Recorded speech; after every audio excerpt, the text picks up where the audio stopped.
pediatría en el Instituto Nacional de Pediatría, en la unidad de investigación en inmunodeficiencias y bueno, soy médico y trabajo como investigadora en el área. Para empezar, quisiera recordar qué son, en primer lugar, los errores innatos de la inmunidad. Y bueno, pues aquí puse un esquema de un ADN de doble cadena, en donde podemos observar que algo que es normal, pues da una proteína funcional. Sin embargo, algo que varía, que es decir, que tiene una variante en el ADN, nos va a generar aquí lo voy a estar abreviando como IEIE, que es error innato de la inmunidad a lo largo de toda la plática. Entonces, los errores innatos de la inmunidad son causados por daños o por generación de variantes en la línea germinal, óvulos y espermatozoides en un gen específicamente. Es importante mencionar que ya no se les debe denominar mutaciones porque ahora con las nuevas herramientas de genética, del análisis de todo lo que es tanto el exoma como todo el genoma, pues se han encontrado diferentes cambios en el ADN. Entonces ya ahora se dice si es una variante que es normal o es una variante que es patogénica. En el caso de los errores innatos de la inmunidad, nosotros vamos a encontrar que es que cuando se demuestra a través de diferentes experimentos in vitro que causa una alteración en la función de la proteína, entonces va a ser una variante patogénica. Entonces, todos los defectos de los cuales vamos a hablar hoy, pues tienen una variante que es patogénica. A veces hay variantes que se llaman de un significado incierto, es decir, no se sabe si en general son causantes del daño o no.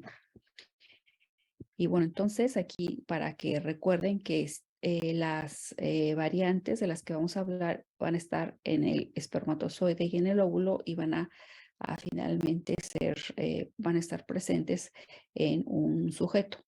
También pueden haber otras variantes que van a estar presentes en las células somáticas, pero estas se conocen dentro de un grupo que vamos a hablar como fenocopia, solo para que lo tengan presente. Y también hablando de la definición, es importante que enfaticemos que antes se conocían como inmunodeficiencias primarias, pero ahora el término se ha cambiado a errores innatos de la inmunidad. Ese grupo de enfermedades van a presentar no solo infecciones, sino vamos a ver que ya hay otras manifestaciones clínicas que son de gran peso y que muchas veces son las que incluso predominan por encima de las infecciones. Aquí, por ejemplo, tenemos las infecciones por el virus de Epstein-Barr, que ciertos genes van a predisponer a que el sujeto tenga una infección no controlada por estos virus. Los errores innatos de la inmunidad se pueden diagnosticar desde el nacimiento hasta la edad adulta y eso es algo muy importante porque generalmente son diagnosticados en la edad pediátrica porque los pediatras son los que tienen el entrenamiento, pero son enfermedades que también existen en la edad adulta, que pueden empezar en la edad adulta o también tenemos aquellos pacientes que han estado enfermos, su enfermedad no es tan grave y han llegado a la edad adulta con una historia clínica muy prolongada. En esta siguiente imagen es una línea del tiempo en el cual de forma breve estamos hablando de la historia de estos errores innatos de la inmunidad. Abarca, bueno, de 1950 a 2016. Entonces, en el año de 1950 se describieron clínicamente dos de de los primeros errores innatos de la inmunidad sin que se tuviera el concepto de lo que eran. Pero fueron las dos primeras descripciones clínicas. El primero fue el de la inmunodeficiencia combinada grave y el de la neutropenia congénita grave. Entonces, esto fue en 1950. 2 años después se describe por primera vez lo que es la ausencia de la fracción gamma en el suero en un grupo de pacientes que eran susceptibles a presentar infecciones recurrentes por neumococo. Y fue la primera descripción de lo que es la agama globulinemia ligada al X. Es decir, que estos pacientes no tenían esa fracción gamma del suero. Y este fue el primer reporte que se considera del primer error innato de la inmunidad. En el año de 1968 se describe por primera vez el primer trasplante de células progenitoras hematopoyéticas exitoso en un paciente con inmunodeficiencia combinada severa. Y entre el año 1972 al 75 se ofrece la primera terapia enzimática a 2 pacientes que tenían una inmunodeficiencia combinada grave con 2 diferentes enzimas que faltaban en los pacientes. En el año 1985 y 86 se describieron por primera vez 2 genes en 2 diferentes inmunodeficiencias. Eso es muy importante porque como vimos en la definición, esto se caracteriza por una variante en el ADN, es decir, que el ADN tiene que tener una secuencia, tiene que ser ese código perfecto, y cuando hay ese cambio, que esa variante va a causar un problema. En este caso, estamos diciendo que en este año, en 1985, se describieron por primera vez estas variantes, que aquí en ese entonces se les llamaba como mutaciones en el gen que estaba en CIBB, que causa granulomatosa crónica, y en otro gen, en la deficiencia de la enzima ADA. Entonces, esto fue como que el inicio de esta carrera que vemos que va avanzando hasta ahora a pasos agigantados. En 1997 se tuvo el primer trasplante de timo en la enfermedad de DiGeorge. Bueno, pues así en la línea del tiempo pues han habido grandes avances.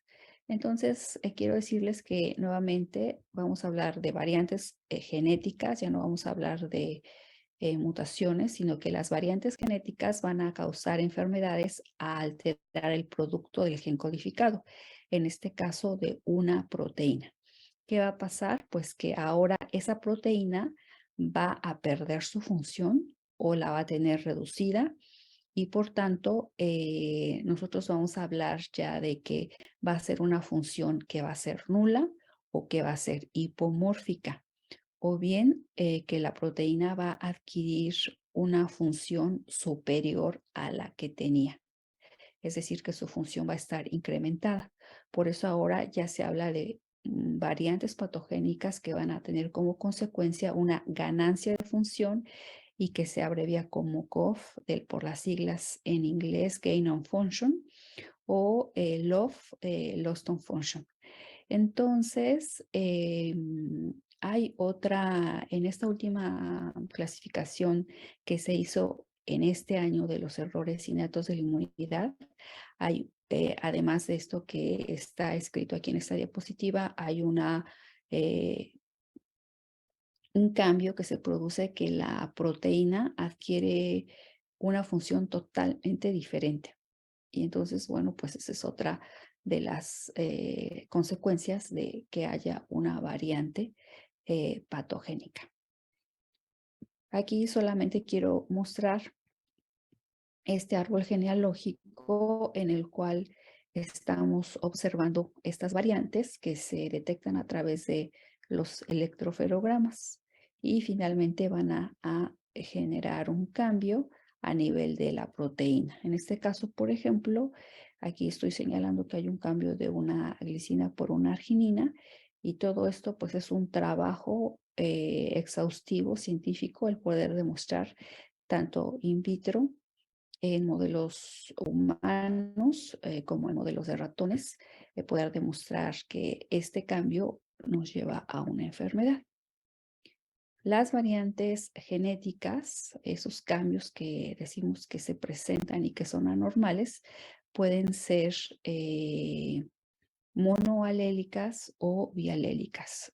Recordando un poco, nosotros tenemos en los autosomas, es decir, los eh, alelos que van a estar en los genes, en los cromosomas, perdón, no sexuales, eh, vamos a ver que vamos a tener un alelo de nuestro padre y un alelo de nuestra madre que van a tener una región del ADN que va a codificar para un gen y este gen va a codificar para alguna característica específica, para una proteína. Entonces, cuando tenemos variantes genéticas que únicamente tienen que estar presentes en uno de los alelos para que causen enfermedad, pueden causarla por lo que es la haploinsuficiencia. Es decir, que si este alelo está con esa variante patogénica, aunque el otro esté normal, no tenga esta variante patogénica, no va a ser lo suficiente para que se pueda superar la enfermedad. Entonces nosotros decimos que va a ser una enfermedad monoalélica por haploinsuficiencia o bien puede ser por dominio negativo. Es decir, que un gen que está con esa variante domine y sea el que se exprese y el que está sano no se va a expresar. O bien que sea un gen que sea con ganancia de función y que tenga una herencia autosómica dominante. Por otro lado, tenemos las variantes genéticas bialélicas, ya sea por mutaciones homocigotas, es decir, que ambos alelos tienen el mismo cambio en el ADN y o bien porque tienen cada uno de los alelos, uno del padre y uno de la madre, tienen un cambio diferente, una variante diferente, y eso se llaman que es una variante heterocigota compuesta. Por ejemplo, que el alelo de la mamá en el gen CIBB tiene una deleción y, perdón, en otro gen, en NSF2, NSF1, por ejemplo, porque es el otro que les dije es ligado al X. Y el otro alelo tiene un gen con una variante en tipo inserción o corrimiento del marco de lectura. En ese caso, pues van a ser heterocigota compuesta. Entonces, este tipo de variantes bialélicas van a ser por herencia autosómica recesiva, por pérdida que van a dar lugar a una pérdida de la expresión de la proteína, una pérdida de la función y se conocen por las siglas en inglés LOF, de Loss of Function, o también pueden ser ganancia de función y pueden producir también esto que yo les comentaba previamente, que la proteína puede adquirir una función nueva, totalmente diferente, y es una función neomórfica que incluso se describió en esta última clasificación de los errores innatos de la inmunidad del 2022. También tenemos variantes genéticas y alélicas en los cromosomas X, ya sea por pérdida o por ganancia de función. Entonces, cada vez que se conoce más este campo, pues se va haciendo más complicado. En 1985, que les decía que se hicieron las primeras descripciones de los genes, pues era nada más decir, bueno, pues hay una mutación, pero ahora ya hay, decimos, hay una variante genética que es monoalélica, que produce ganancia de función, o bien hay una variante genética que es patogénica, que es bialélica, que es heterocigota compuesta, que produce pérdida de función. Entonces ya se tienen que describir todas esas características más detalladas. Perdón, Estos, doctora, hay una pregunta. Sí, este, de Cecilia Rodríguez. Adelante, Sí. ajá, Cecilia. Ay, perdón, doctora, una pregunta, y va justamente en esta parte, es que como que no me termina de quedar muy claro, porque ahora decimos que son variantes genéticas y no mutaciones, o sea, como que esa parte no me termina como de quedar muy clara. sí. Lo que pasa es que, bueno, antes que entráramos en este acceso a la secuenciación de lo que es el exoma y de todo el genoma, Ujú. pues encontrábamos una variante, bueno, un cambio y le decíamos, ah, es una mutación, así se le denominaba mutación. Pero ahora hay una tal cantidad de información a la que se abrió el hecho de tener nuestro genoma secuenciado, que encontramos muchísimas variantes. Y entonces la pregunta es la siguiente. De esas, pongamos 100 variantes en el ADN que encuentro, que estoy hablando de variantes de tipo que son cambio de sentido de una proteína por otra. No estoy hablando de lesiones, no estoy hablando de inserciones con corrimiento de marco de lectura, sino solamente estoy hablando de mutaciones que cambian, variantes, perdón, que cambian un aminoácido por otro. Entonces ahora la pregunta es, en esa 100 que yo encuentro que tiene ese sujeto que tiene una enfermedad, ¿esa variante es patogénica? Es decir, ¿está generando una enfermedad o no lo sabemos o es benigna? Se ha encontrado que toda la población latinoamericana la tiene. Y entonces por eso ahora ya se clasifica de esta forma. Es decir, ahora ya conocemos más. Antes encontrabas un cambio y decías, ah, ahí está. Vean, eso es lo que produce esto. Pero ahora, como ya tenemos muchas herramientas más, pues ahora tienes que decir específicamente si demostrar con estudios in vitro en células humanas en el laboratorio, en modelos de ratones y, bueno, correlacionado con el paciente reconstituyendo la función de esa célula in vitro, si es la enfermedad. Entonces, si es esa correlación, entonces tú puedes decir que esa variante sí es patogénica. No sé si queda más claro. Sí, Más doctora. bien sí. ¿Sí? Bueno, Sí, sí, sí, sí, muy bien. Muchas gracias. no de nada. Entonces, estos trastornos, como comentaba, de la inmunidad, se van a presentar con características clínicas no infecciosas, sino también autoinmunidad, autoinflamación y malignidad. Antes como que estaba así subrayado con fosforescente todos los datos infecciosos, pero a medida que se conocen más en esta línea del tiempo, yo solo puse como, o me llamó esta línea del tiempo, solo menciona algunas características muy importantes, ahora se conoce mucho más. Y entonces, cada vez que se describen nuevos defectos inmunológicos, hay, como vamos a ver ahorita en una clasificación, hay ciertos errores innatos de la inmunidad que no necesariamente tienen infecciones como una manifestación primaria, sino que la pueden presentar, pero con una menos frecuencia. Entonces, miren, aquí en esta imagen estamos viendo un iceberg, un témpano de hielo, en el cual solo vemos quizá las infecciones, pero hay otras manifestaciones que se presentan como malignidad, como autoinmunidad y como alergia. Aquí en este caso, en este ejemplo, predominan las infecciones, pero pueden haber otros casos en los que predomine la autoinmunidad, la alergia o la inflamación. Y es por eso que en la clasificación de inmunodeficiencias que se viene haciendo desde el año 2013, en la penúltima se cambió el término de inmunodeficiencias primarias por errores innatos de la inmunidad.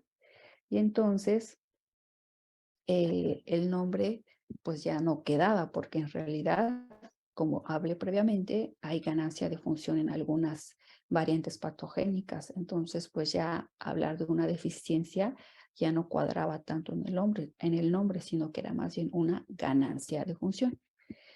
Entonces, por eso ya ahora, si nosotros hablamos correctamente, pues vamos a decir errores innatos de la inmunidad.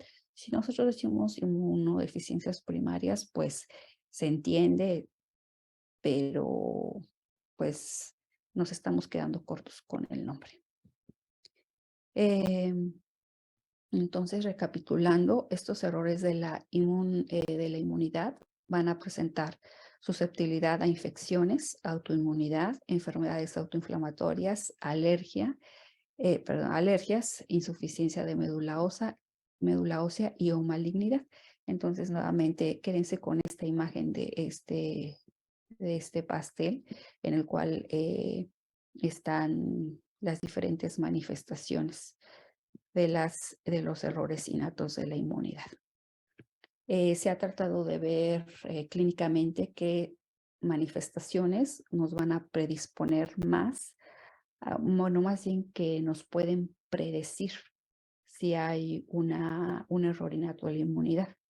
Y se han hecho que los 10 signos clínicos son estos y estos que debes de sospechar una enfermedad de este tipo. Pero en realidad el único que es certero es el antecedente hereditario de algún miembro de la familia afectado de forma similar.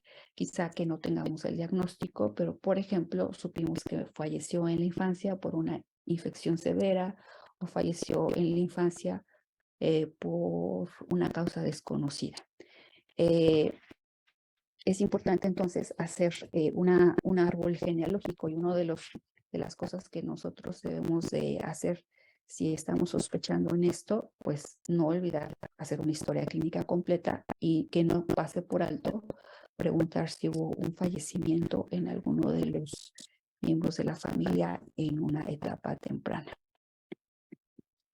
Entonces, el resto de las clasificaciones que se han hecho, o más bien los factores predictores, pues no han funcionado. Y este es con el que deben de recordar que nunca deben de olvidar preguntar. Ahora, yo les decía que hay una clasificación de los errores innatos de la inmunidad que se viene haciendo desde el 2013 y es hecho por una sociedad de expertos de la Sociedad Internacional de Inmunología. Y a la fecha, bueno, la última que fue en este año, al principio del año del 2022, y se han descrito 485 errores innatos de la inmunidad. Decíamos que en 1985 se describieron pues los dos primeros genes que se relacionaron a errores innatos de la inmunidad, pero ahorita pues son 41 años después y ahorita son 485, por eso puse esta imagen que ha sido como una explosión, es decir, un crecimiento exponencial de estos errores innatos de la inmunidad. Entonces, de la penúltima clasificación que fue antes de la pandemia a la del 2022, bueno, fue en el 2019 y ahorita está en el 2022, se agregaron 55 nuevos defectos genéticos monogénicos. Y estos grupos de expertos identificaron aquellos defectos en los cuales se había demostrado con estudios in vitro, estudios serios, que efectivamente había una relación entre la variante patogénica y la clínica. Aquellos que parecían dudosos, que hubieron investigadores que dijeron, no, bueno, pues yo encontré esta variante y yo digo que esto es esta asociación, pero no tenían los criterios que pedía esta sociedad, pues no fueron incluidos. Entonces, ahorita pues ahí se agregaron 55. Entonces, si pensamos en 2 años más o 3 años más, pues quizás se agreguen otros 55 y así se van a ir describiendo. Ahora, quiero decirles que con estas nuevas herramientas clínicas, pues nosotros como médicos podemos ver un paciente clínicamente y no sabemos qué tiene en cuanto al tipo de enfermedades que tiene infecciones o inmunidad, pero en 4 años quizás sí lo podremos saber, porque ahorita un grupo ya está trabajando en un gen Y entonces ahorita están haciendo los estudios in vitro y la próxima clasificación ya va a ser incluido como un gen que se asocia a una patología determinada y que finalmente puede eliminar toda la inmunidad. Por ejemplo, digamos, se está estudiando, se está disecando el gen de tal proteína que codifica para tal proteína que creemos que está asociado a una predisposición a leishmania. Y entonces una vez que se demuestre, yo ahora estudio mi paciente con ese gen y tiene la variante, y entonces ya va a hacer esa asociación que ya antes la puedo describir. Entonces, así es como están describiendo. Entonces, pues yo invito a los que son pues básicos, cosas que entren en este campo, pero los que son clínicos que no se queden con la idea de que lo que ustedes tienen descrito y lo que ya es como medicina, al contrario, ustedes lo propongan, paciente de una enfermedad desconocida y la presenten como un grupo de investigación. Esta siguiente imagen es justamente para recalcar el rol de la figura.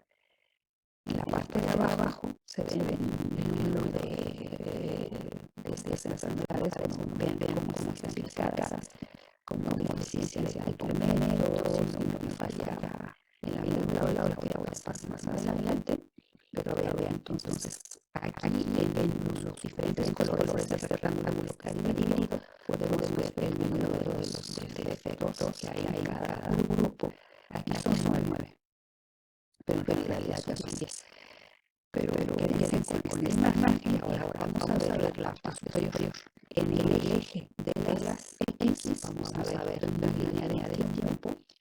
El avance en el número de genes asociados con los reconocimientos del inmunidad. Vemos como hasta 1986 como que empezó a subir. Y al 2020 ya habían un poquito más de 400 de extracción. Entonces vemos que ese crecimiento es exponencial. Esta gráfica es de la clasificación que les platico que salió en el equipo que estamos viendo en la figura del lado derecho, en la figura A, en el eje de las Y vemos el número de defectos retardados, que aquí vemos 100, 200, 300, 400 y 500, y aquí vemos cómo desde 1985 al 21 se han incrementado hasta la fecha, van 485. Bueno, en esta clasificación ahorita yo ya decía que hay más. Es importante mencionar que todos estos son que se clasifican en 10 grupos. Y en esos 10 grupos, 9 van a tener variantes patogénicas. Decíamos que en la definición era en las células germinales. Pero el grupo 10 se conoce como fenocopias. Ahorita vamos a mencionar qué son las fenocopias. Bueno, pasando a la siguiente imagen, igual de la misma figura 1 de este artículo, solamente comparar, ahí los autores lo que quieren hacer es comparar cómo en estos 10 grupos de errores innatos de la inmunidad están en esta gráfica de barras, están representando en color azul. El 2019 era el número de genes que había en cada uno de los grupos. De forma que, por ejemplo, el grupo 1, que es el grupo de las inmunodeficiencias combinadas, habían 58 para el 2019, pero en esa última clasificación se agregaron 8. Bueno, yo le voy a mandar al doctor Rommel esta clasificación, esta presentación para que ustedes la tengan, pero para que en casa ustedes lo puedan analizar con más calma y vean cada grupo cómo ha incrementado. Entonces, aquí tenemos los 10 grupos que tenemos de esta clasificación. las inmunodeficiencias combinadas, las inmunodeficiencias combinadas con características sindromáticas. ¿Qué diferencia el 1 del 2? Bueno, el 1 tiene afectada la inmunidad celular y la humoral. El 2 además tiene otras características fenotípicas clínicas o algunos otros cambios en los órganos que hacen que no solo tenga ese defecto de las células B y T. El grupo 3 predominantemente de deficiencias de anticuerpos, el grupo 4 de enfermedades con disregulación inmune y bueno, así es que están hasta el número 9, que todos ellos son con variantes patogénicas en células germinales. En el grupo 10 de las fenocopias son grupos que no tienen esas variantes patogénicas, sin embargo, son fenocopias, es decir, que se asemejan clínicamente a estos defectos. Y entonces pueden ser autoanticuerpos que bloquean citocinas. Vamos a poner un ejemplo al final y les va a quedar más claro. Eso es uno. Y otro grupo de las fenocopias son las variantes patogénicas que se presentan en las celulares no germinales, es decir, en las somáticas, es decir, en una célula pluripotencial, y se encuentra ahí el defecto y no en una célula germinal, es decir, que solamente una línea es la que va a tener el defecto.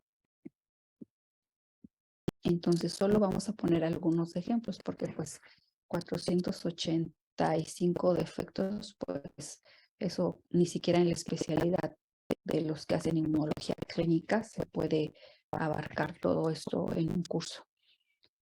Tenemos, decíamos, el primer grupo que es la combinada, que es y la grave y la combinada. Entonces, este grupo, bueno, más bien es la combinada, que se divide a su vez en combinada grave y combinada. La única diferencia que hace entre estas dos es el tipo de molécula que se va a afectar y por lo tanto la gravedad de los síntomas. En el caso de la combinada grave, se va a presentar desde la infancia, desde el nacimiento, porque va a afectar a las células B, a las células T, a las células NK. En cambio, la combinada va a afectar también estas células, pero en otras moléculas y no va a ser tan severo.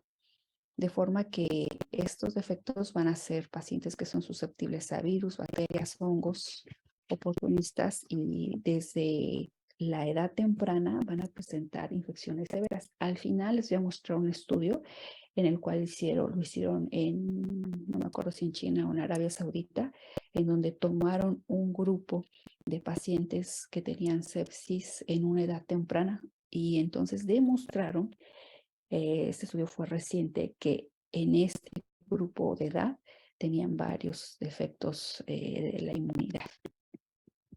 Aquí solo les pongo un ejemplo de una reacción adversa a la BCG, en el cual un sujeto que es, entre comillas, inmunocompetente, no presenta esta reacción, pero un sujeto en el que ya sea que tiene ya identificada una enfermedad de este tipo o sospechamos que pudiera tener, pero aún no lo sabemos, pues va a tener esta reacción. De forma que siempre que veamos una infección que es por un agente pues que es oportunista o que sale fuera de la gravedad que se espera, que lleva terapia intensiva, que el doctor Juan Carlos les va a hablar más acerca de esto, pues tenemos que sospechar que algo no está bien.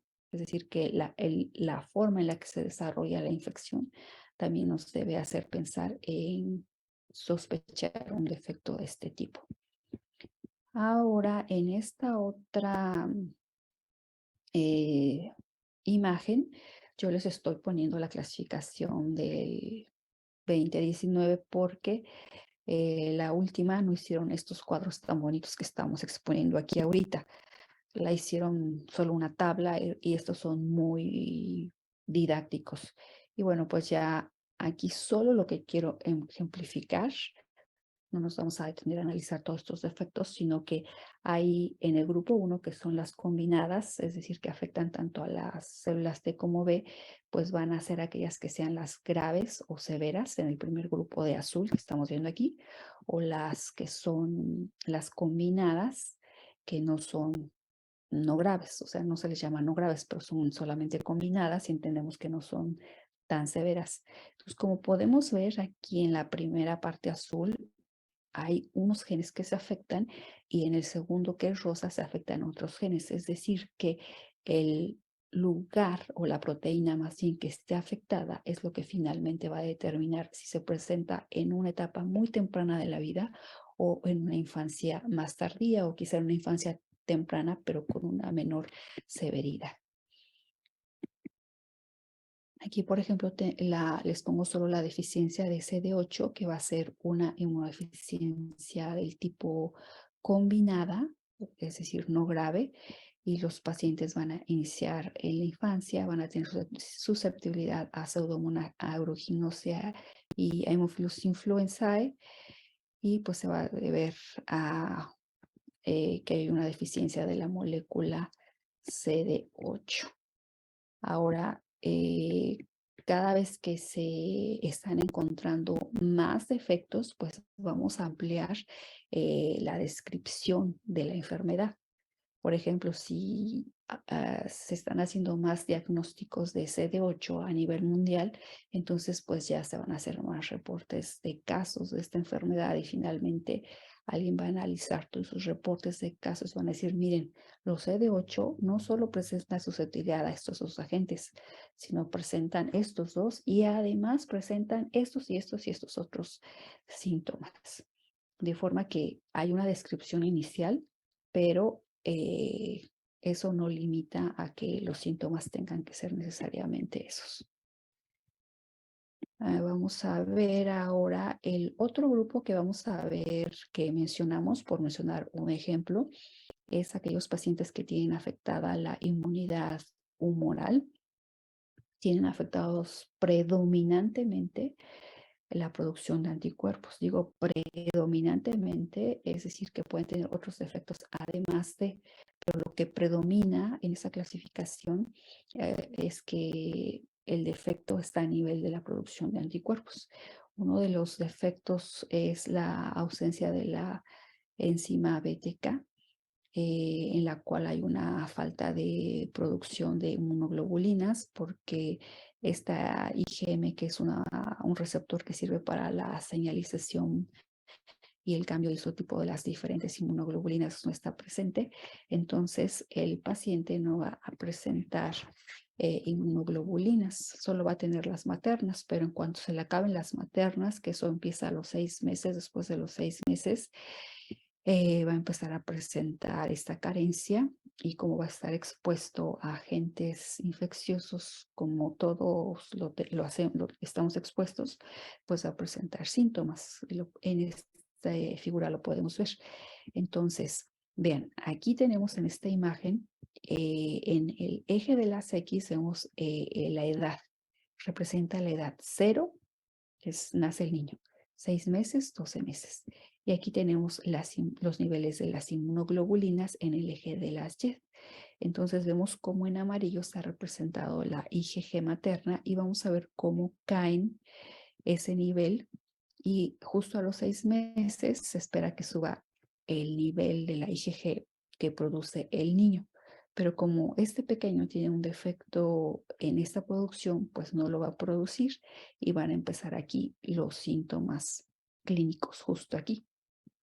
Estos pacientes van a tener específicamente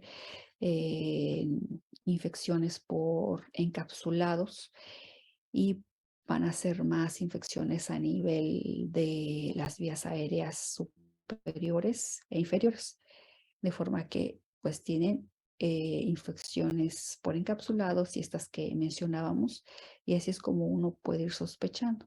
Antes era más fácil porque pues no habían tantas, más bien teníamos más un hueco en el conocimiento, pero ahora pues ya se hizo más complejo porque estos mismos síntomas ahora cada vez sabemos que nos pueden entrar en otros defectos que ya se describieron, o bien ser un defecto que no se ha descrito. Es muy importante que entendamos que nosotros podemos ser ese parteaguas de ese paciente. Si yo, por ejemplo, como médico, yo no sé qué tiene ese paciente, pues lo voy a presentar con otro grupo de investigación internacional o nacional que sea, de forma que ese grupo me va a ayudar a encontrar qué tiene mi paciente. Y así, en colaboración dentro del laboratorio, nosotros hemos participado en pacientes que han salido en artículos de Science o de Cell, que nosotros no teníamos ni la menor idea que tenía ese paciente, pero que finalmente, si yo no tengo las herramientas, voy con un grupo que sí tiene toda esa línea estudiada y que describen finalmente no solo mi paciente, sino describen toda una corte de pacientes a nivel mundial que presenta ese defecto, en el cual demuestran en 5 familias que hay ese defecto. Entonces, eso es muy importante que nos que nos quede bien claro, que el hecho de que no encuadremos al paciente en un defecto genético no quiere decir que no hay problema. Estos pacientes, bueno, se van a tener que sustituir con inmunoglobulinas séricas de forma mensual. Y esta es la tabla que se presenta en la clasificación del 2009, la pueden revisar con calma. Bueno, otro de los efectos es el de la regulación inmune, que viene del inglés dysregulation. No sé cómo sería tan correcto traducirla al español, entonces yo le puse regulación inmune anormal. Y generalmente estos pacientes son pacientes en los cuales predominan fenómenos autoinmunes, ya sea en las células de la sangre, en citopenias o autoinmunidad de órganos sólidos, linfoproliferación y malignidad. Es decir, que los pacientes tienen crecimiento de hígado, tienen crecimiento de vaso, de ganglios, porque hay una falta en alguna molécula que se encarga de frenar la apoptosis. Y entonces esa molécula pues es muy importante en el sistema inmunológico y va a llevar a estas manifestaciones. Realmente este grupo, bueno, se va a manifestar ya sea en esta clasificación del 2019 que aquí les muestro, como una linfocitosis y hay toda una serie de genes que se han descrito y como síndromes con autoinmunidad, en los que predomina la autoinmunidad. Pueden ser esos dos grupos de forma general. Por ejemplo, tenemos este gen que se puede afectar, que es PRF1, que participa en la regulación de la apoptosis y de la autofagia. Y cuando falla, estos pacientes van a tener un síndrome hemofagocítico. Y ese va a ser como el cuadro clínico. Pero como vemos en la tabla previa, pues el síndrome hemofagocítico pues puede ser dado por diferentes genes, de forma que tenemos un cuadro clínico que es similar o parecido, pero hay diferentes etiologías genéticas. Aquí ya no solo estamos hablando de una etiología o más bien de un fenotipo clínico, sino que es muy importante que nosotros querramos o persigamos o vayamos a un diagnóstico genético. Actualmente pues ya hay herramientas con las que podemos hacerlo. Y esto ha dado pie a que en este grupo de enfermedades en el cual hay una falta de una regulación, o bien hay el otro grupo que es la hiperinflamación, que yo les mencionaba dentro de los 10 rubros que hay uno que es de la falta de regulación o disregulación y otro de la hiperinflamación. Como ya se sabe cuál es la molécula que está afectada, pues ahora se han hecho ya terapias dirigidas y muy específicas. En esta figura que estoy mostrando en la parte A, estamos viendo que hay una proteína que se ha creado en la farmacia o en la farmacia, por las farmacéuticas, en las cuales se une al IL-18, de forma que se une a esta interleucina y puede bloquear a esta IL-18 que está fuera de regulación o de freno en alguno de los errores que ya mencionamos. Y aquí también vemos otro medicamento que es el Abatacept, que se va a unir a CD80 y 86, o estos otros que van a bloquear IL-1 beta y van a ser diferentes anticuerpos monoclonales que actualmente se usan en este grupo de pacientes. Gracias a que se sabe en dónde está el defecto específicamente, en qué proteína, pues ya se tiene sentido para ofrecer una nueva terapéutica. Entonces, miren, en esta tabla que les dejo que la analicen con calma, podemos ver los diferentes fármacos que están actualmente disponibles y que tienen indicaciones en estas errores innatos de la inmunidad en los cuales hay una falla en la regulación o bien hay una inflamación excesiva. Hay el otro grupo de los defectos que son de la fagocitosis. Yo específicamente les voy a hablar de esto porque, bueno, voy a profundizar un poquito más en esto porque es una de mis líneas de investigación como investigadora en esta área. Les quiero platicar esta historia que en el año 2011 nosotros revisamos esta tesis que ya estaba escrita, en la cual se recopilaron pacientes que se estudiaron en el Instituto Nacional de Pediatría por la doctora Tamara, que hizo su tesis de inmunología, y observó que de 1970 al 2004, ella se preguntó cuántos pacientes con enfermedad granulomatosa crónica existían. Estos pacientes son pacientes que entran dentro de los defectos congénitos en la función del fagocito. Tienen una falla en la producción de los radicales libres por parte de los neutrófilos y macrófagos. Entonces, se hizo este estudio retrospectivo y se observó que en 34 años solo habían 23 casos. Es decir, que menos de un caso por año.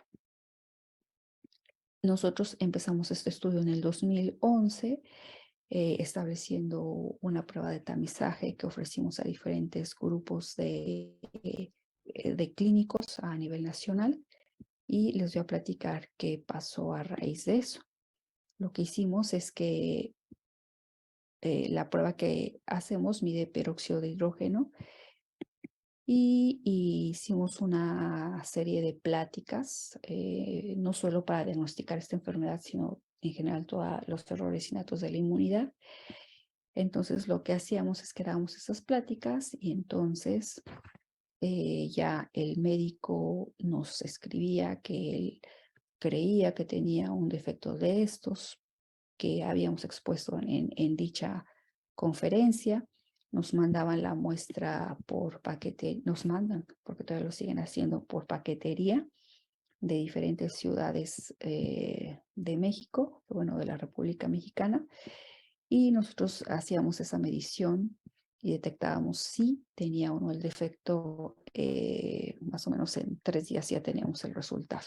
Y pues ya el médico tratante pues ya le daba el resultado al paciente y ya nosotros procedíamos a hacer el análisis genético.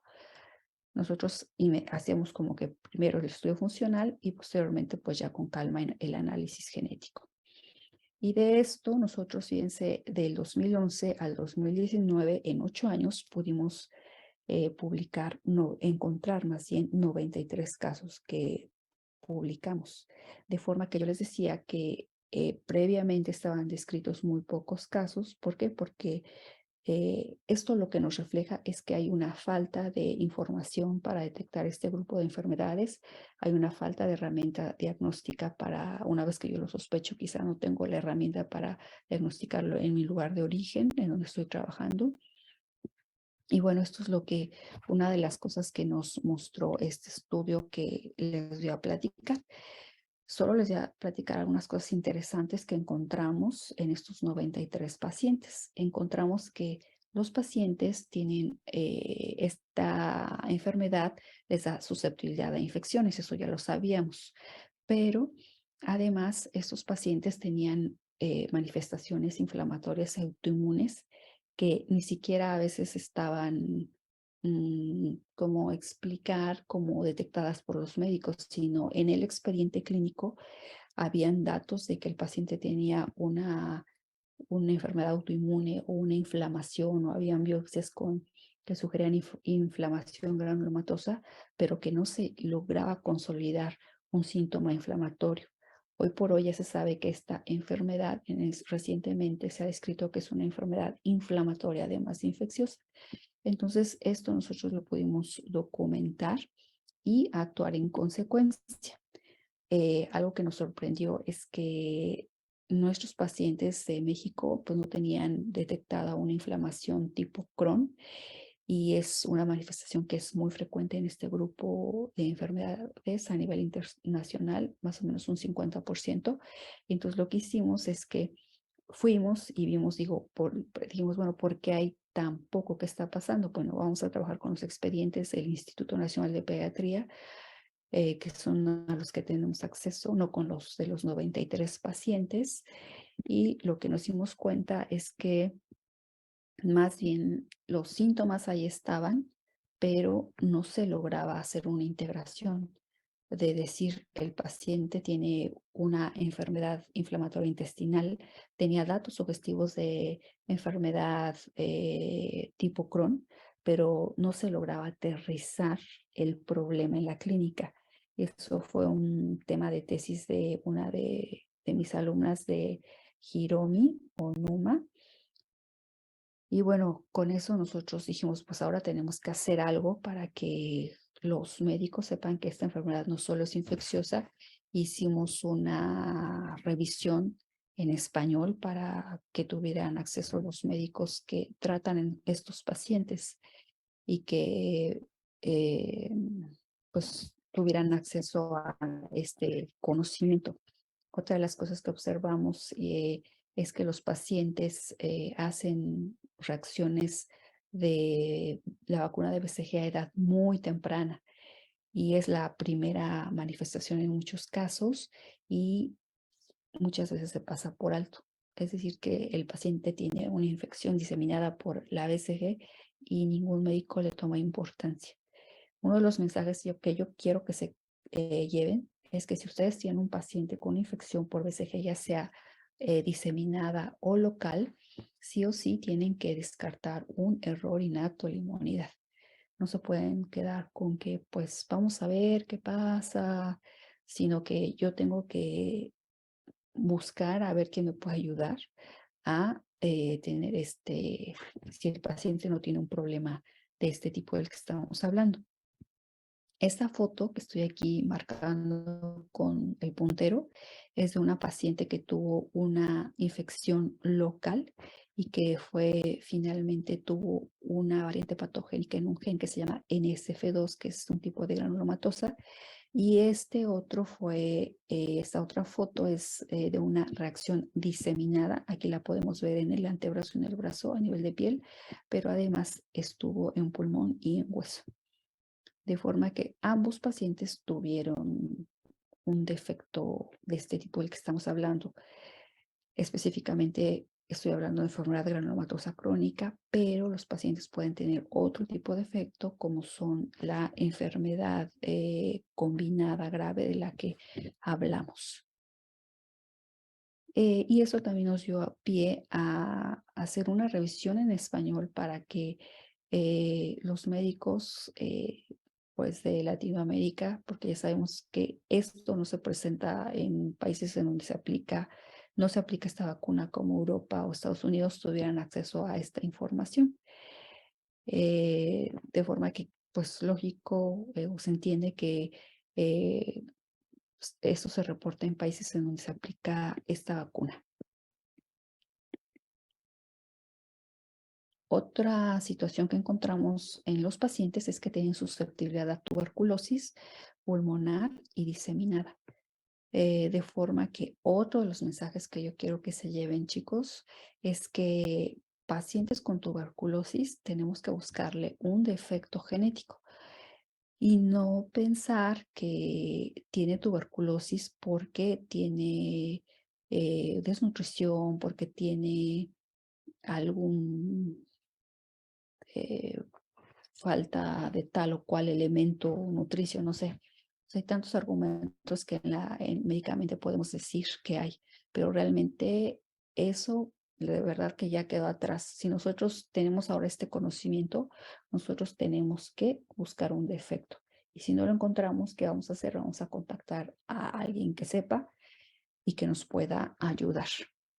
En este caso, el mensaje es que puede ser una enfermedad granulomatosa crónica, pero pueden ser otros defectos que pueden presentar este tipo de pacientes.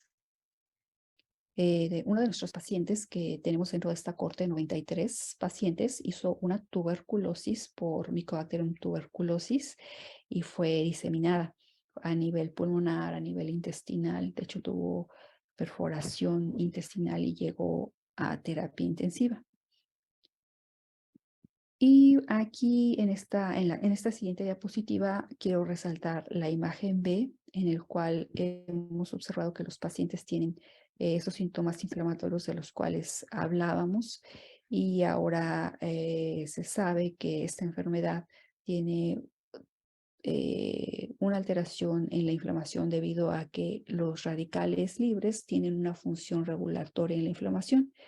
Y esto se empezó a investigar a raíz de la enfermedad granulomatosa crónica, de forma que los investigadores que estudiaban inflamación en diferentes áreas, varios se empezaron a preguntar, bueno, vamos a estudiar, yo estudio tal molécula de las prostaglandinas, voy a ver qué pasa en estos pacientes. Y se veía que tenían aumentadas las moléculas de inflamación que ellos estudiaban. Y así estudiaron varias partes de la inflamación y encontraron que en esta enfermedad están elevadas las citocinas inflamatorias, y esto es debido a que ahora se sabe que estos radicales libres sirven para la regulación de la inflamación.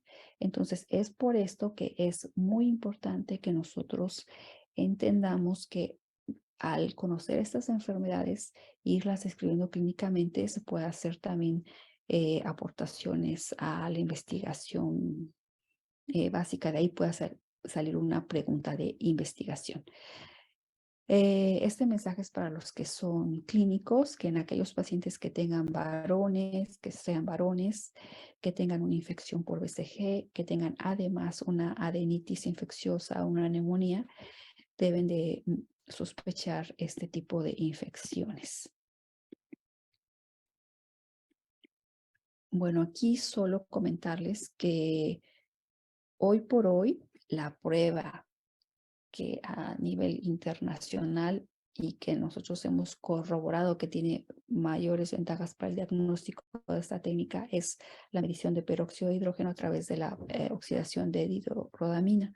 Entonces, es muy importante que podamos tener acceso. Nosotros lo hacemos en el instituto, pero generalmente se hace la prueba de reducción de NBT. Si esa prueba tiene menos ventajas sobre esta otra, y es importante que, pues, si alguno de ustedes la puede implementar en el sitio de su trabajo, sería perfecto. Si necesitan ayuda, yo con mucho gusto les ayudo, porque a través de esta prueba tenemos una detección de casos que son más útiles, podemos detectar portadoras, podemos dar seguimiento a los pacientes que fueron trasplantados, y podemos hacer diferencia entre el tipo de herencia que sea afectada en esta enfermedad ligada al X o autosómica recesiva.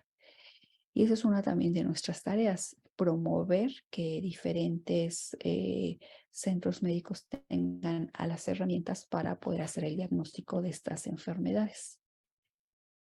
Hasta la fecha nosotros hemos estudiado variantes patogénicas en los genes responsables. Muchas de estas variantes, pues, son nuevas y las hemos publicado en grupos que se dedican a esto. Y quiero hablarles ahora de un ejemplo de las fenocopias. Entonces decíamos que fenocopias son aquellas errores innatos de la inmunidad que no van a tener una variante patogénica en las células sexuales. Entonces, Aquí una de las fenocopias es los autoanticuerpos. Actualmente se sabe que podemos tener de forma anormal autoanticuerpos para la interleucina 6, para IL-17, para interferón gamma, para interferón alfa.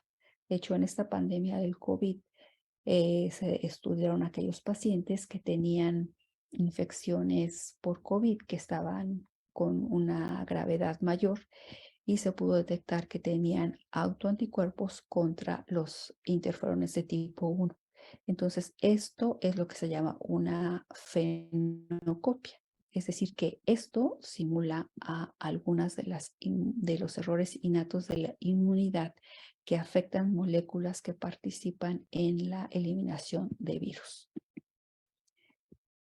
En esta siguiente imagen solo, bueno, se las dejo para que lo revisen con calma y vean, estos son los autoanticuerpos que se han detectado contra interferón alfa, beta, omega, contra IL-17, IL-6 e interferón gamma, y son las que se llaman fenocopias. El hecho de que actualmente a través de estos tipos de enfermedades se puedan conocer más en los pacientes, pues esto ha abierto una ventana para que la inmunología en la parte básica avance, porque ahora moléculas que no se sabía para qué se servían y que se han asociado a enfermedad en estos descubrimientos, pues ha hecho que el conocimiento sea mejor. Bueno, ahora sabemos que es más complejo, pero bueno. Y bueno, pues aquí estudios también han tenido gran mérito científico, desafiando una serie de nociones inmunológicas establecidas inicialmente en ratones. Revelan mecanismos previamente no reconocidos de la defensa del huésped por leucocitos y otras células de tolerancia innata y adaptativa a uno mismo. Ok, miren, en esta imagen quiero mostrarles varias cosas.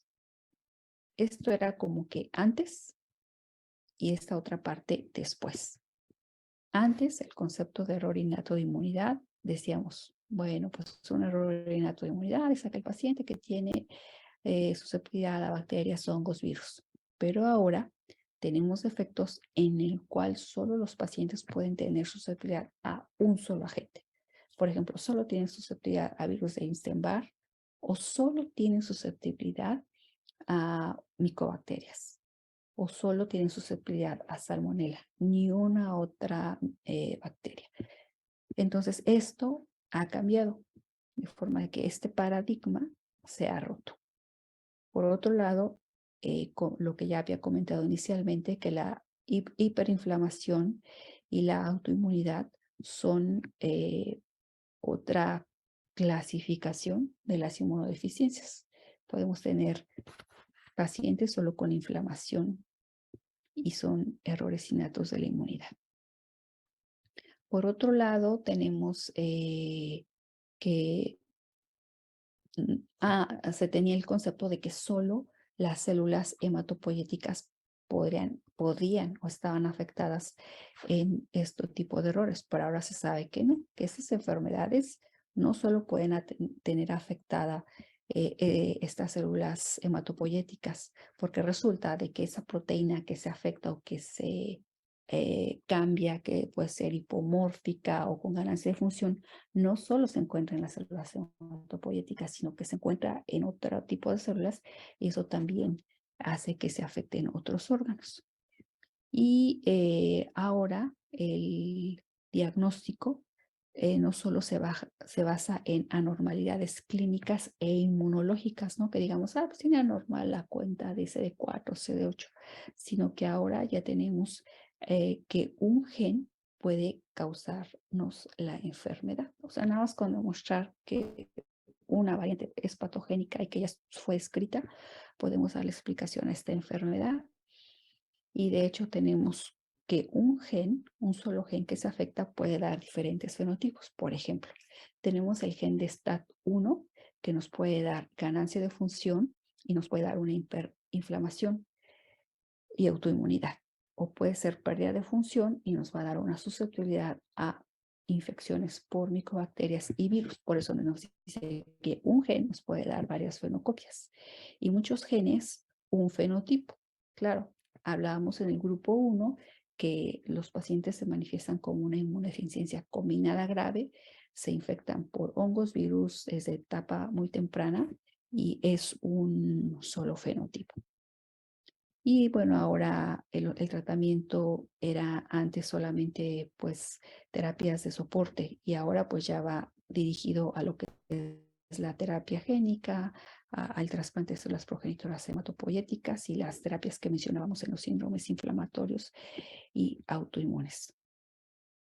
Uno de los mensajes que tiene que quedar clarísimo es que si yo tengo resultados normales en aquellas pruebas a las cuales yo tengo acceso en el laboratorio, como ejemplo, subpoblaciones de linfocitos, inmunoglobulinas séricas, medición de complemento, prueba de estallido respiratorio, llámese DHR o NBT, el hecho de que eso salga normal, pero para nada me excluye que tenga una enfermedad de este tipo, sino que pues me quedo corto con este panel que estoy pidiendo. Entonces, ¿ahí qué voy a hacer?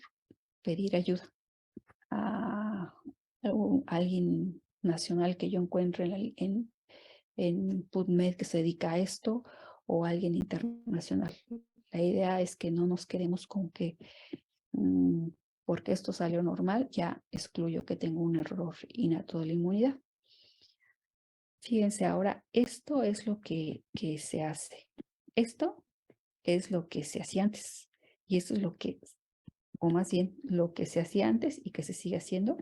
Y esto es lo que se debe hacer y también se está haciendo. Nosotros vamos a tener un paciente que va a tener un inmunofenotipo clínico, es decir, que tiene susceptibilidad a virus, por ejemplo. Yo voy a hacer una secuencia de análisis, una secuenciación de genoma o de todo el exoma.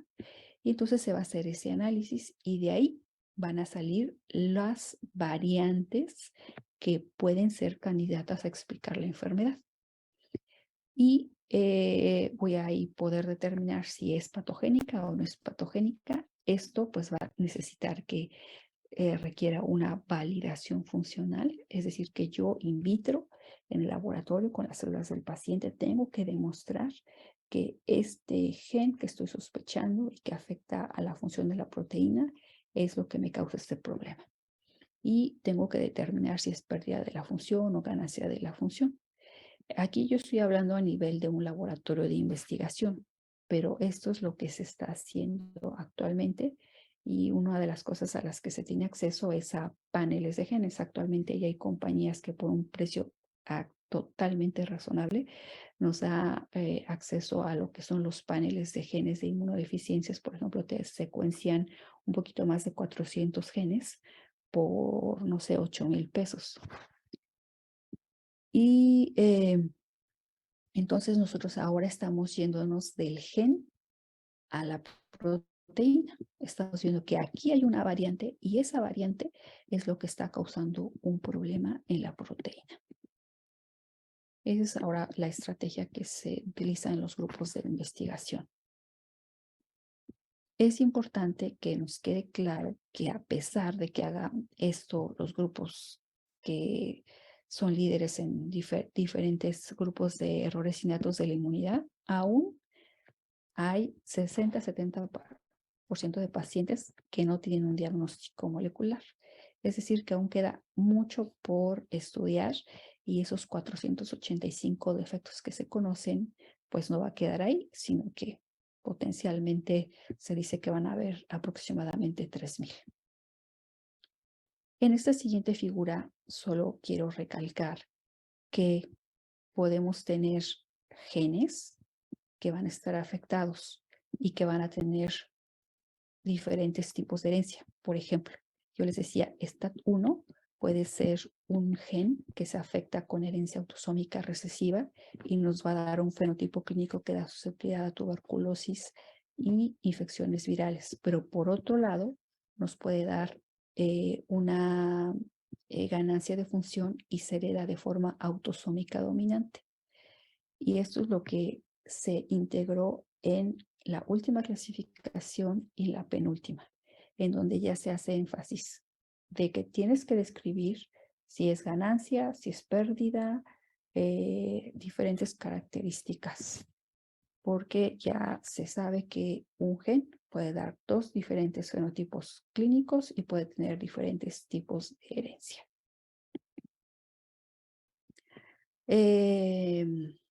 Revisando este tema, encontré un artículo muy interesante en el cual ahora las alergias graves, aquellas alergias que ven los médicos, los alergólogos, y que son dermatitis atópicas severas o pacientes que tienen alérgicas a múltiples alimentos, pues ya se ha observado que hay también defectos genéticos, y de hecho hay ahora este nuevo término que se ha acuñado, que es el término de trastornos atópicos primarios, que se refiere a un error innato de la inmunidad, pero que tiene con síntomas predominantes como la atopia o la alergia.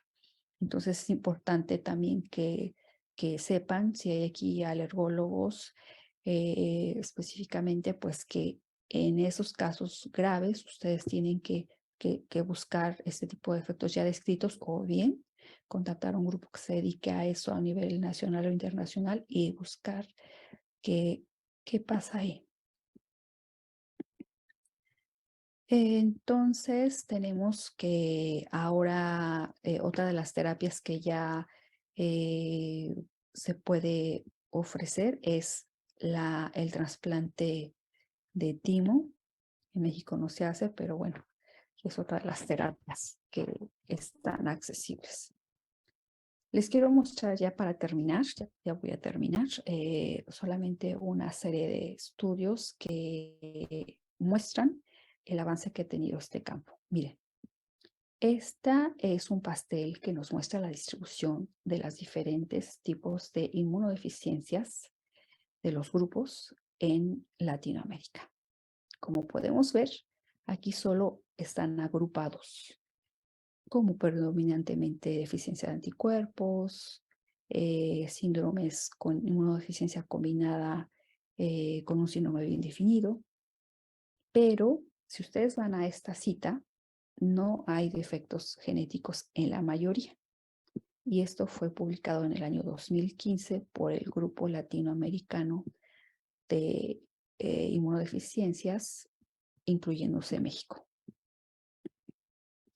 Este otro estudio es algo similar, pero en Alemania. Vemos aquí, al igual que lo que pasa en Latinoamérica, que la mayoría son predominantemente de anticuerpos. Pero ¿qué pasa en un estudio en el cual Emiratos Árabes, que tiene un alto índice de consanguinidad entre los matrimonios, hicieron un estudio en el cual hicieron una agrupación de únicamente aquellos pacientes a los cuales les pudieron determinar una variante patogénica de algún error innato de la inmunidad, los agruparon en este pastel. ¿Qué observamos? Que aquí lo que va a predominar son las inmunodeficiencias combinadas asociadas a hallazgos sindrómicos. Posteriormente vienen las inmunodeficiencias que afectan la inmunidad humoral y aquellas que son predominantemente de anticuerpos. Es decir, que esta distribución va a cambiar de acuerdo a la herramienta que tengamos para diagnosticar. En este caso ya es algo más fino. Este grupo de investigadores o médicos lo que hicieron es que estudiaron, ya incluyeron más bien pacientes que ya sabían que tuvieron un defecto y sacaron todos aquellos que estaban, por ejemplo, aquí, que no se sabía. Miren, aquí vienen dicen, inmunodeficiencias no clasificadas. Y aquí no, aquí ya todos tenían. Como en el caso de este pastel que tenemos del 2015 de Latinoamérica, en el cual solo están agrupaciones clínicas y en realidad, si uno va al artículo, muy pocos pacientes tenían el diagnóstico genético. hicieron este otro estudio, un grupo fue de China, si no me equivoco, si fueron chinos, y ellos estudiaron a pacientes de que entraron a terapia intensiva por sepsis grave, de cualquier edad. Dijeron, vamos a meterlos desde el más pequeño hasta el más grande. Y entonces hicieron un estudio genético y encontraron que 25 pacientes tenían un defecto genético asociado a un gen ya descrito en inmunodeficiencia, en error innato de la inmunidad. Entonces nos tiene que quedar claro que aquellos pacientes que entran a terapia intensiva como graves tienen muy alta probabilidad de tener un defecto genético de los que estamos hablando. Aquí, por ejemplo, en este pastel, esta distribución, en azul están las inmunodeficiencias combinadas asociadas a un fenotipo sindromático. Y aquí vemos que entonces que es la mayoría, vean, son la mayoría, que fue el 60%, y aquí los autores están explicando qué gen fue afectado. Y así vemos las diferentes. De forma que ahora en este tipo de estudios vemos cómo ya el diagnóstico pues tiene que ser genético, porque vemos que las terapias son muy puntuales y en muchas de ellas ya se tiene acceso en México. Entonces, pues para poder sacar provecho de ellas tenemos que tener el diagnóstico genético. Bueno, esto ya es un poco lo mismo. Bueno, este es otro estudio igual, hicieron lo mismo, en el cual igual, nada más lo que quiero es mencionar es que ya no se quedaron en la clasificación que si era de anticuerpos, irregulación, defectos de fagocitos, autoinflamación o complementos, sino que ya se fueron al gen, que es totalmente diferente a lo que estaba pasando previamente. Bueno, nada más les quiero pasar que a aquellos que tengan interés en hacer un doctorado o un postdoctorado en el grupo de errores innatos de la inmunidad del grupo del doctor Jean-Laurent Casanova, que contacten a la doctora Jacinta Bustamante, ella habla español. Y bueno, ahorita están reclutando gente, entonces si a alguien le interesa este campo, pues ahí está el dato. Nada más abrir la invitación a el Congreso de Inmunodeficiencias que se hace del 9 al 11 de noviembre, en el cual se invitan a varios expertos en el tema, internacionales, nacionales. Entonces, pues ya justo es en esta semana. Y bueno, pues si no tienen tiempo porque ya es súper próximo, pueden también planear. El próximo año va a estar el Congreso Latinoamericano de Inmunodeficiencias en la Ciudad de México, al cual pueden asistir. Y bueno, finalmente agradecer a la Fundación Mexicana para Niños y Niñas con Inmunodeficiencias, que pues siempre nos está apoyando ahí en algún reactivo que nos falta, en alguna situación para poder diagnosticar y apoyar a estos pacientes. Bueno, pues de mi parte sería todo. No sé si tengan alguna pregunta.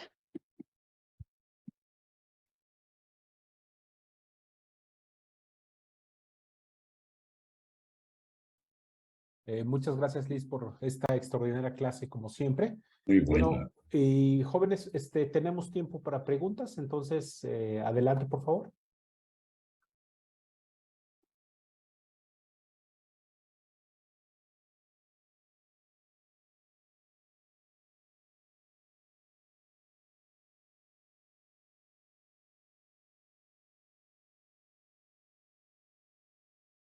¿No hay preguntas? ¿No hay Yo creo preguntas o que ya quedó se les todo cayó muy el claro. internet? Por ahí, es que la están poniendo en el chat. A ver. Ay, a ver, vamos. Ay, pero están incompletas. Bueno, doctor, Adelante, Ulises, Sí. adelante. Mejor habla, por favor. mejor por este medio. Muchas gracias por la plática, doctora. Yo quería preguntarle si se tiene una estimación de cuántas enfermedades actualmente están asociadas a un solo gen y que causen este tipo de padecimientos del que nos ha hablado. Gracias. A un solo gen es el que les mencionaba de la clasificación, que son 485 enfermedades de este tipo. Pero claro, si uno revisa la literatura, pues están saliendo cada vez más en de enero a la fecha, entonces ya son un poquito más de estas. Esperaría que ese número se multiplicara una vez que se encontraran como asociaciones o como errores multigénicos que conduzcan a este tipo de padecimientos. Precioso, claro. Sí, de hecho, esa es una de las criterios, la definición de los errores innatos de la inmunidad. El criterio es que un solo gen es el que te explica este cuadro. Entonces, en aquellos cuadros en el que se dice, no, bueno, hay un polimorfismo, hay alguna variante, hay una HLA, eso así es como que algo muy lejano. Aquí estamos hablando de un cambio en el ADN que afecta a la proteína y que a través de diferentes estudios in vitro ya se demostró que es el causante de este problema. ¿Por qué? Porque lo que hacen es que in vitro, en las células del paciente, pues transfectan el gen que está afectado y eso hace que se recupere la función. Y por eso solamente en esta clasificación ellos fueron muy estrictos y entraron esos efectos que fue posible demostrar. Y ya los otros que parecía, pues no fueron excluidos, no entraron en la clasificación. Muchas gracias, Preciosa, doctor. preciosa presentación, excelente. Felicidades, muy bonito trabajo. Gracias, doctor, muy amable, gracias por la invitación. Pues si ya no hay preguntas. Si no hay más preguntas, digo que ahora sí estoy muy extrañado digo, porque creo que hay opciones para más preguntas de esta área, digo, y excelente oportunidad. Creo que Laura quiere comentar algo. Ah, ya se cohibió. No, sí. Adelante, Laura. Muchas gracias por la clase.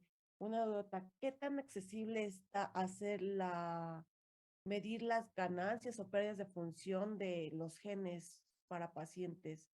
Por ejemplo, si yo encuentro alguna, decir si me va a servir o no, cómo se está presentando. Bueno, primero lo que tenemos que encontrar es una variante, en este caso patogénica, en un gen ya descrito, ¿no?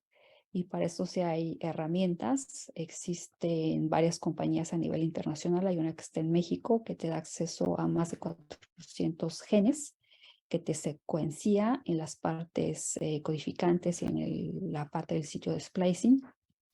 Con eso no puedes excluir si te sale normal, pero al menos por aproximadamente 8,000 pesos, tú puedes tener cierto número de genes en los cuales tú puedes inferir, o saber, más bien no inferir, saber con certeza.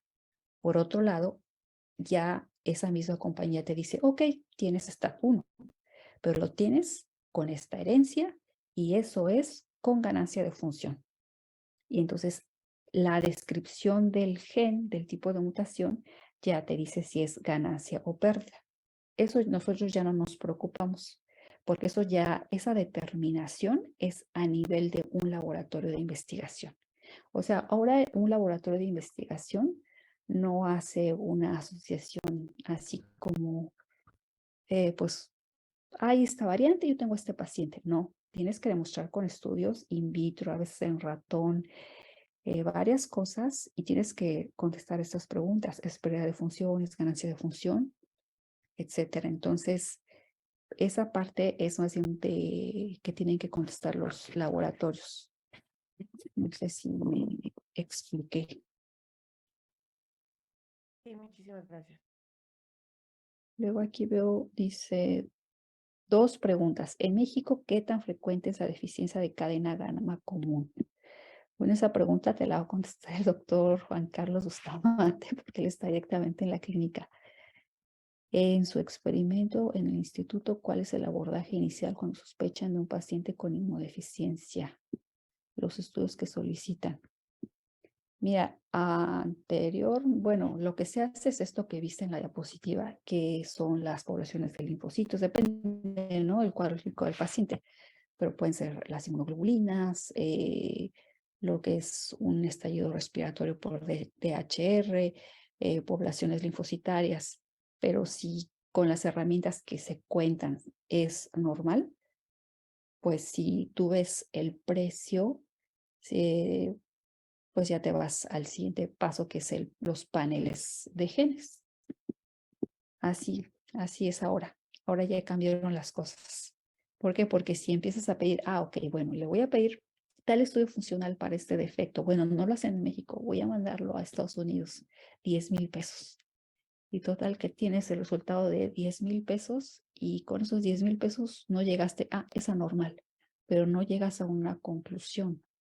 El doctor Bustamante te va a explicar más porque él está en la clínica y él ahora sí que está en esta parte directamente, pero esto es lo que yo te puedo decir. Bueno, a ver, ahora aquí dice, muchas gracias. Conexión, ¿ustedes participan en estudios clínicos de los ensayos? Sí. O sea, acá, bueno, yo estoy en este grupo que estamos en el Instituto Nacional de Pediatría, en la Unidad de Investigación en Inmunodeficiencias, pero somos varios.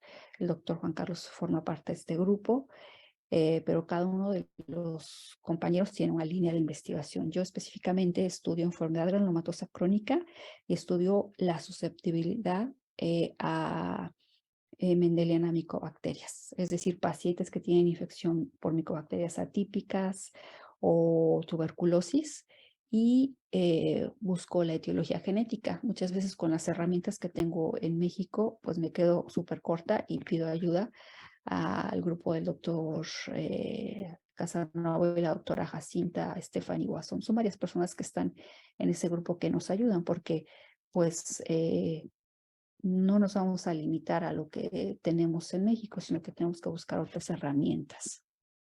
Otra pregunta nos dice Jacqueline Stephanie. ¿Cuál es la experiencia en el trasplante de células hematopoyéticas? Es bueno cuando tenemos un don, depende del donador y en qué etapa del paciente se diagnostique. Porque si se hace con un donador que no es compatible al 100% y no es relacionado, bajan. Pero la verdad es que hay casos de éxito y por esos casos de éxito, pues vale la pena, porque ahora que conocemos esta enfermedad más, que tenemos varios casos en el instituto, vemos que es una enfermedad que si no se trata con el trasplante va a tener consecuencias muy serias a largo plazo. Luego Darío nos pregunta, ¿considera usted que debe enviar un médico general a un paciente con sospecha de cualquier? Claro, o sea, sí, por supuesto, porque pues nosotros como médicos pues debemos de tratar al paciente como si fuera de nuestra familia. Si fuera pues nuestro familiar, pues ¿qué queremos para él? Que le hagan el mejor diagnóstico, ¿no? Entonces, pues sí, claro, se tiene que hacer. Bueno, creo que ya son todas las preguntas. Hola doctora, buenas tardes. A mí también me gustaría hacer una pregunta. Yo no Sí. soy médico, yo soy QVP y sé por mis colegas que las pruebas para ver los bacilos de tuberculosis, muchas salen positivas, al menos aquí donde yo vivo. Y pues nunca había escuchado que un médico refiriera al paciente para investigar una inmunodeficiencia. ¿Considera usted que esta parte está como subdiagnosticada, que los médicos Uy, les sí, falta concientizar que puede ser una uy, inmunodeficiencia? sí, impresionante. O sea, lo que podemos hacer es darle la plática a tus compañeros para que se puedan conocer de la enfermedad. Incluso implementar pruebas que hacen en el laboratorio a nivel de diagnóstico en el Nacional de Pediatría y que se puedan llevar. Justo hablaba hoy con Jacinta Bustamante y me decía, oye, ¿por qué no hacemos algo en México para difundir este tipo de enfermedades? Y le digo, pues sí, nosotros en México ya lo hicimos y sí, vemos resultados, sí, claro, se puede hacer otra vez para dar a conocer este tipo de enfermedades. De hecho, bueno, la pregunta es, ¿dónde estás tú? ¿En qué parte Yo de? vivo en Chihuahua, en el estado de Chihuahua. Ajá, en Chihuahua, Chihuahua. Sí, no conozco la incidencia exacta, pero sé por mis colegas químicos también que pues muchas pruebas de los bacilos salen positivas y muy positivas y nunca he escuchado que un médico busque una inmunodeficiencia por pruebas de laboratorio con sus pacientes positivos a tuberculosis. Ujú. Bueno, ahí está el doctor Saracho, la doctora Berenice en el hospital infantil. Ok, Pero y claro, también, sí. se tienen que estudiar, ¿eh? Esos se tienen que estudiar, no se pueden dejar pasar por alto. ¿Y Y y esta sospecha es solo en niños positivos a no, tuberculosis o es en todas las personas? no. Fíjate que esto también ya es un paradigma que se rompió, porque esto, yo ya no les hablé porque son muchísimas, pero la susceptibilidad mendeliana a micobacterias es un grupo de enfermedades en el cual ya hay más de 23 genes que se han asociado con una variante patogénica y que explican la enfermedad por micobacteria. Entonces, eh, nosotros tenemos que buscar en cada paciente ese tipo de defectos, o sea, no quedarnos con que es probable, es posible, sino que se tiene que buscar, porque anteriormente los primeros defectos se buscaban en niños, pero ahora defectos como uno que están por publicar próximamente es en un adulto y están así como que sorprendidos porque cada vez hay más adultos en los cuales antes como que se dejaban de lado. Porque decían, no, pues es adulto, ya no vamos a encontrar nada. Y no, eran adultos previamente sanos que no tenían ninguna infección previa. Imagínate un adulto a los 34 años, 40 años que tiene una infección severa por tuberculosis. Se tiene que estudiar, no importa que nunca se haya tenido una infección previa. De hecho, eso es algo que ahora se sabe que no importa a qué edad tenga, sino que pueden ser desde la infancia hasta la edad adulta. Por eso les dejaba esa imagen de la primera o segunda diapositiva en donde poníamos un bebé y una persona de la tercera edad para que se quede el concepto de que los pacientes pues se encuentran a Todos los cualquier edad. grupos. Ok, muy bien. También yo creo que aquí hay un área de oportunidad para desarrollar alguna prueba pues más barata que les permita sospechar más profundamente de una inmunodeficiencia de este tipo. Muy bien, muchas Claro que gracias. sí, no de nada.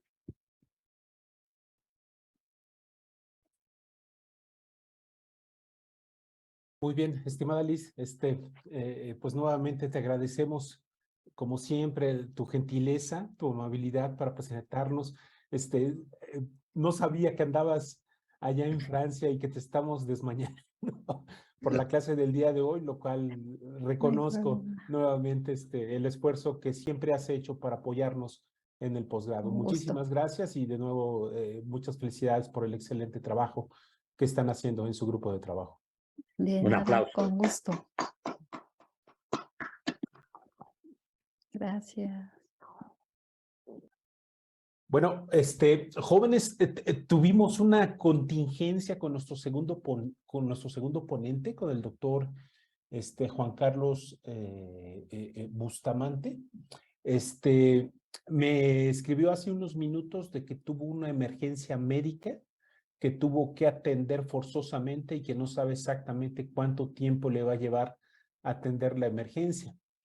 Entonces, pues hay dos opciones. Una es que se ofreció muy gentilmente en mandarnos una grabación y bueno, y posteriormente hacer una sesión de preguntas o bien mandarle por correo electrónico las preguntas.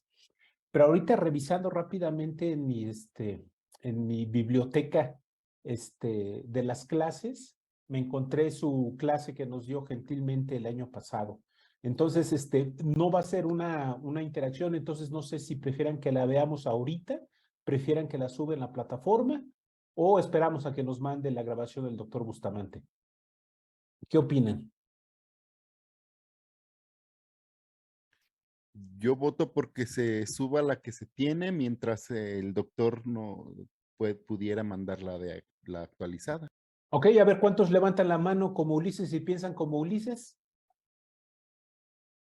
Nada más Ulises, creo. Ah, qué barbaridad. No fueran preguntas porque... Perfecto, entonces creo que es la mayoría, ¿no? Entonces, perfecto, entonces subo la presentación del doctor Bustamante, que nos dio el año pasado, para que vean, creo, esta parte muy importante de las aplicaciones clínicas y de lo que están haciendo en el Instituto Nacional de Pediatría para el tratamiento de los pacientes, que creo que es la parte que nos iba a hablar el doctor y que también es muy fascinante en este sentido y todas las cosas que se están haciendo en el área, ¿no? Entonces, en unos cuantos minutos hubo la clase en Classroom y bueno, ya platico con el doctor Bustamante para ver si armamos una sesión extraordinaria de preguntas o bien si le mandan sus dudas por correo electrónico. ¿Ok? Y bueno, entonces, si ese es el consenso, entonces creo que pues aquí vamos a terminar la clase del día de hoy. Creo que ya todos recibieron sus calificaciones. Tengo que decir que me dio mucho gusto ver una mejoría, y tendría que decir ni siquiera estadísticamente significativa, ¿no? Muy evidente con respecto a lo del primer examen. Me da mucho gusto y sigan poniendo ese entusiasmo y ese interés y bueno, las cosas seguirán fluyendo bastante bien. Entonces, si no hay alguna pregunta o alguna duda al respecto de los exámenes o calificaciones, veo dos manos levantadas, pero no sé si fue de la votación o si hay preguntas.